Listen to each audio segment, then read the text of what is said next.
Hey everyone, my name is Triple C, and welcome to, a video that was going to be a live stream on Twitch first, and then edited into YouTube video, but is now just a YouTube video because the live stream almost destroyed my Mac and super overheated it, and it wasn't great. But we're here now, and we're going to be reading, some Destiny lore. I'm going to be reading through some of it just for fun. And it's going to be great. So if you never played Destiny, I'm going to be reading some, trying to explain some things. And I'm pretty excited, even though the stream just blew up in my face. But that's okay. Oh, it's fine. We're fine here. Also, it's got a little bit of the history of before where Destiny is right now. So kind of like the background of some of the world, which is super cool. So if you like any story stuff, you're going to love this. And we've got... Which way should I go?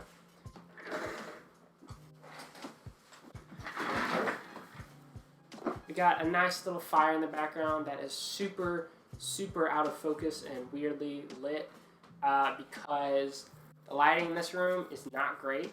But we're here. I've got coffee, and that's all we need. I actually just kind of fixed the lighting.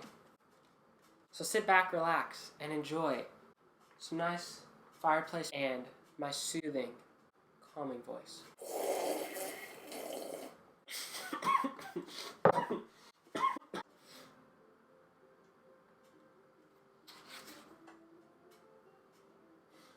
Oh, you wanted me to read this aloud. That makes more sense. Okay, we're gonna actually start now, guys. I promise. It's the introduction page. They say nothing lasts forever. That no matter how strong you think you are, there are forces in their own pursuit that won't even regard your effort to steel yourself against oblivion. That for every great society that has ever risen, another 1,000 have fallen, swallowed and forgotten by the great maw of time. But in those shattered remains, new gardens grow. Sown across the blood and stories, great wars were fought to destroy. If you look closely and honor history well enough, you'll see that nothing ever dies completely. The energy alters form, the names change, but the story remains the same. The chain is infinite, far beyond our meager comprehension. There are lessons in every link. They morph into myths, legends, forming a circle where true meaning is too often lost to a claim of righteousness. Then they hold their claim to truth over others, like it was theirs all along. They offer cautionary tales of how to stand against destruction, processes of how to find alliances among enemies, or teachings of how to balance your existence between two powers that cared nothing about claims of any kind. Whatever they call themselves, or others choose to call them, we are forever one, for better or worse, until a new one rises and another kingdom comes. From a lightless one, forever in service to the last speaker who dared to speak the ineffable. That's some fancy wording right there. Let me tell you what. That was just a bit of an introduction. Also, yeah, this is a Vols blanket, not necessarily. Not Vols. This is a Vandy blanket. Not a Vandy fan necessarily speaking, but it blocks the light-ish. So this kind of prologue that I will be mainly reading from in this video. If we want to do more videos, feel free. Let me know, please. I enjoy all of this. So this is kind of the book's called Fallen Kingdoms. So this is like pre-age of where Destiny is, which was called, so once there's this big thing called the Traveler that showed up and gave people new powers and created new life and like even turned like Venus into a garden world. It was a golden age of like discovery and of creation and all of humanity. And then the enemies came. The enemies of the Traveler, mainly the Fallen. They're mainly on Earth, but they kind of worship the Traveler and hate all the humanity, basically, because they're like, get out of here.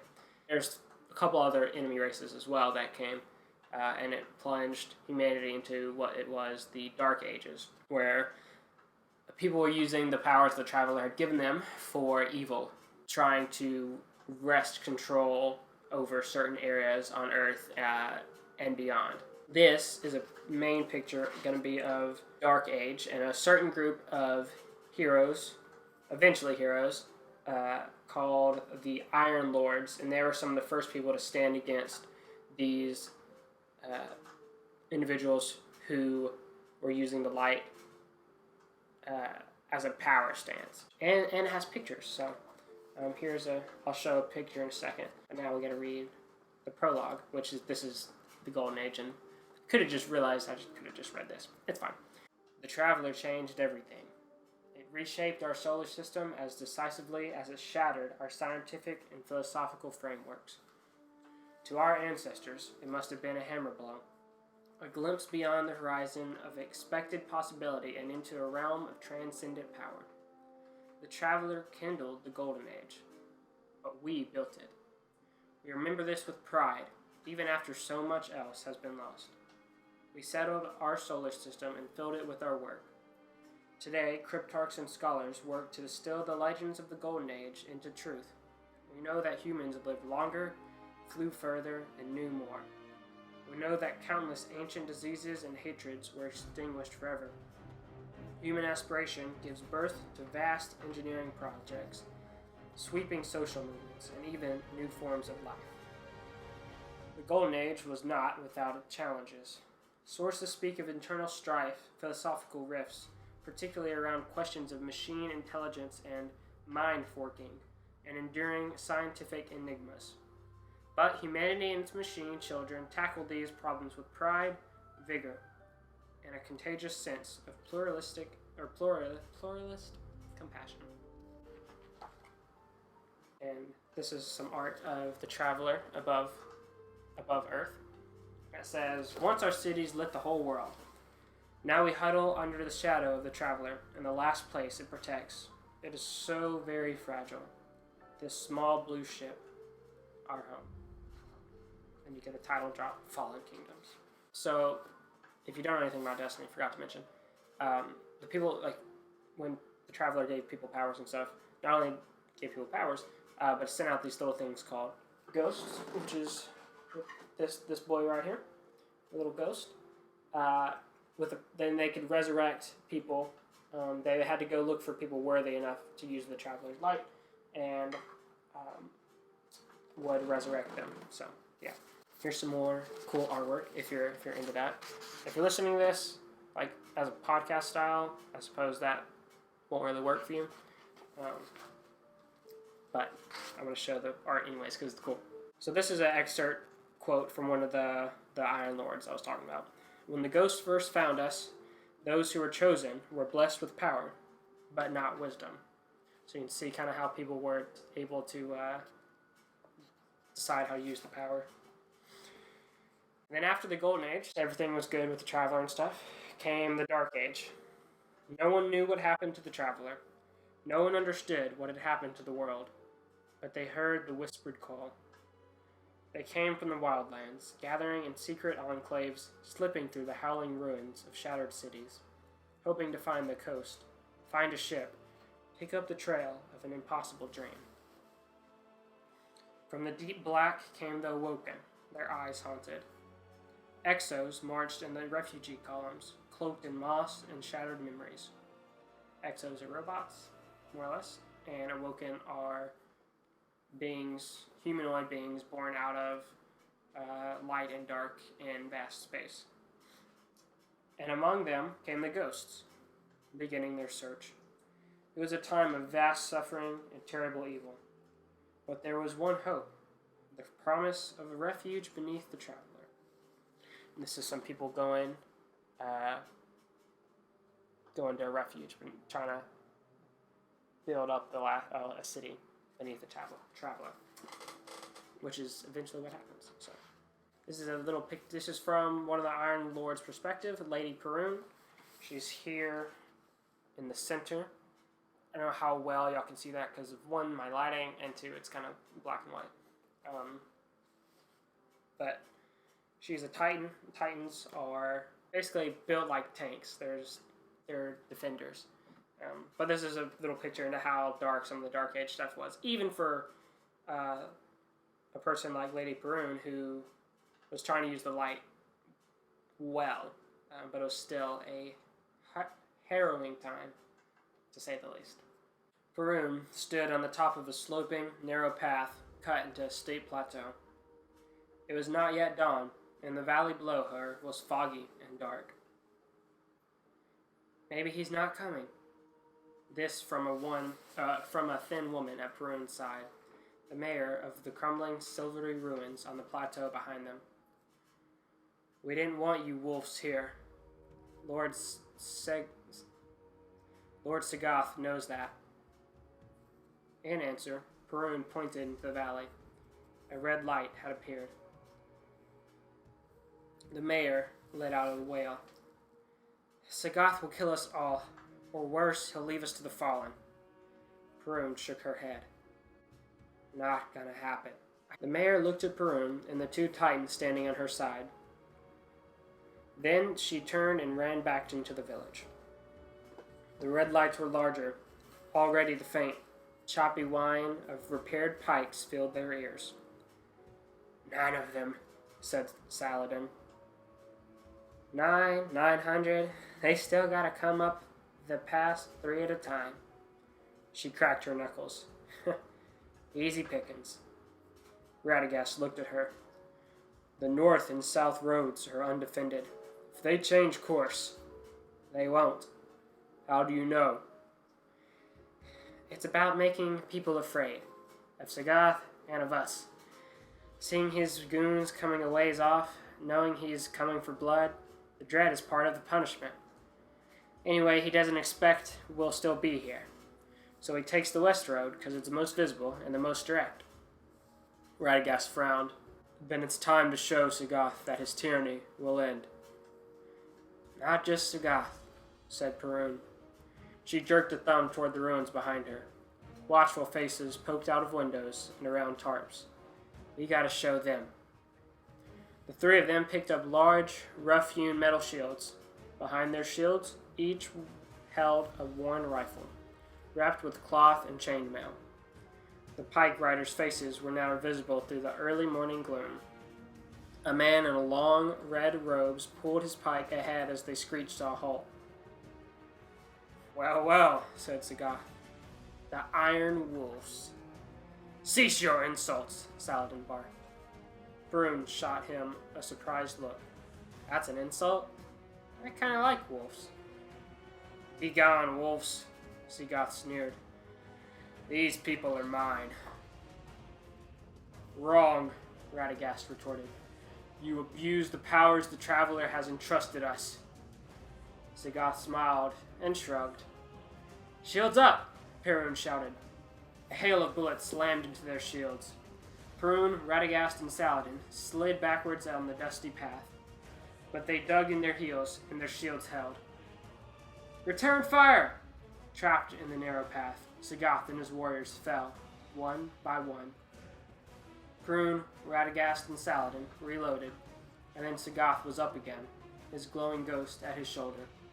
He fired wildly, and a bullet struck Radagast in the head. Got him! Perun shouted as Radagast collapsed. Covering you, Saladin returned.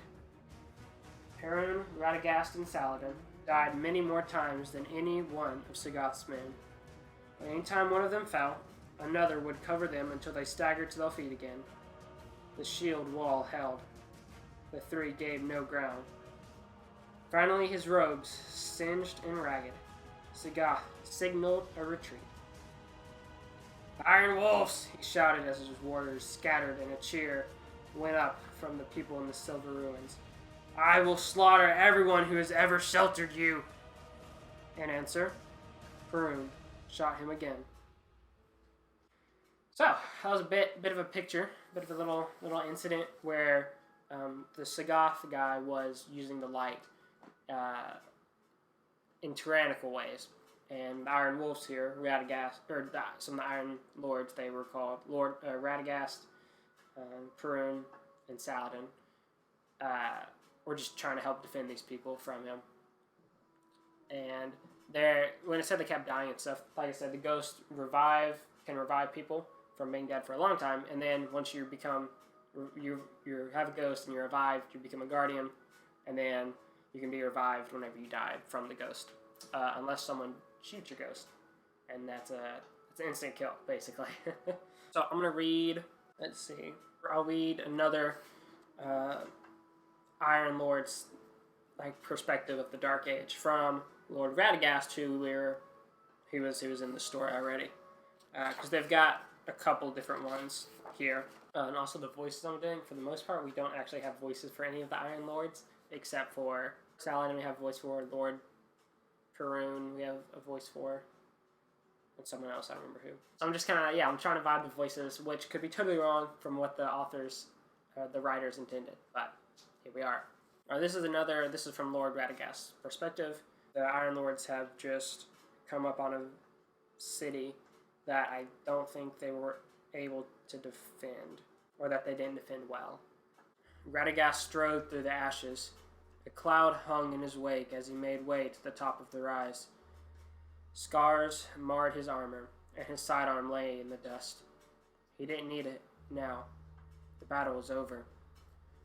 This had been a mining outpost once, a few buildings and a transport. Nestled amid a small forest, it had been like a precious jewel set atop the dull crown of the wildlands. Now there was almost nothing left. The warrior began to walk slowly into the valley. He pulled his helm from his head and let it drop with a muted thud into the ash. Of the forest, only stumps remained. Of the small village, there was no trace, the buildings reduced to splinters. Here and there, you could see the dull gray signs of inhabitation. At the bottom of the valley, Radagast came to the source of the ash, death, and violence. The Lightbearers were laid out in a row, simple cloth covering their armored and robed forms. There were 5 of them, and they had been lined up beneath the melted girders of the settlement's great hall. These warlords had terrorized this part of the wilds for years. Hundreds had died at their hands. Radagast turned as his companions crossed the valley floor to join him. They had been policing the dead, finding a fitting end for the settlers and miners of this outpost. Yolder came up with a steady glide, energy and fire. Saladin, calm and slow, the weight of the dead on his shoulders. In formation behind them stepped Perun, her boots barely leaving a trace as she walked. They gathered before him. Never again. He intoned the words quietly. The others stood as battle-scarred statues. We ride against despots and warlords. We hide in these enclaves, hoping that other Lightbearers will not find us. We fear each other. He shook his head, his fists clenched. And we should not. We are stronger together. We are mighty together. All we have to fear is this. He pointed down at the dead warlords. Giving in. Allowing the power of the light to blind us to what we truly are. It was Perun, of course, who asked the question. What are we? No judgment, no reproach. Still, Radagast could feel their doubt. He turned upwards, and his eyes settled on the massive span that supported the hall. His eyes shone as he turned back to his fellows. We will be what the people need us to be. We will be guardians. We will be protectors. We will hold the last of us together. His voice rang out across the still valley. Our days of hiding are ended. Say it now, each of you. Who among the other bearers do we trust? Who can be counted on to ride with us? Bradamart, said Yolder. Deidris, said Perun. I trust only you, Radagast, said Saladin, and their leader scowled in response. What are you saying? What are we? Perun asked again. Radagast smiled. We will gather those you trust. We will not wait for this, he gestured around them, to force our hand. We will riot against those who would use light against our own. Humanity must have protectors, like knights of old. Around them, the dust swirled in the air. Shafts of sunlight coalesced in long slanted bars as the sun dipped towards the horizon. Are you with me? Will you stand with me? As Iron Lords? In the waning light, their answers rang like thunder on the air. So, that's a little bit of the origins of a group called the Iron Lords in Destiny, who, back in the Dark Age, decided that they would use the light for good and try to begin to rally people to their cause. And I think that's where I'm gonna stop reading today, so I can edit and not be too long of a video. So I hope you guys enjoyed that. I really actually liked reading that more than I thought I would, just because you can like get into it and get into voices. And I've only read like half. I gotta put the coffee down. Hold on. I've only read like half of this book, and I've read, and it was like last Christmas, so I didn't remember much of it. But some of it was really good. That's some good writing. That's some we love to see it. But yeah, if you guys enjoy that and want to know more about the world of Destiny, and want more videos like this, comment down below. But speaking of, if you want to learn more about the world of Destiny, coming soon-ish, ideally, maybe by September, mid-September, I'm going to have, this year, in the next couple months, I'm going to be starting a podcast called Tell Me a Story. And it's just going to be about different worlds and different stories from like video games, movies, books, whatever it is, kind of just like the overall snippet of each, so that if you've never delved into whatever that specific book, movie, whatever it is, you can get a little bit of an overview. So yeah, so I'm excited about that. I got to figure out how I'm going to do it, and I got to write scripts and stuff. Plus with college starting soon, I don't know if I'm going to be able to start that now, and I'm trying to work on my book and stuff. But it's something I'm going to do at some point within the next couple months, hopefully. Definitely by the end of the year. So yeah, that's something to look forward to, which I will be doing. And hopefully trying to invest in better, figure out lighting in here, because it's rough, I know. But with that said, I really hope you enjoyed. See y'all in the next one. Peace. God bless.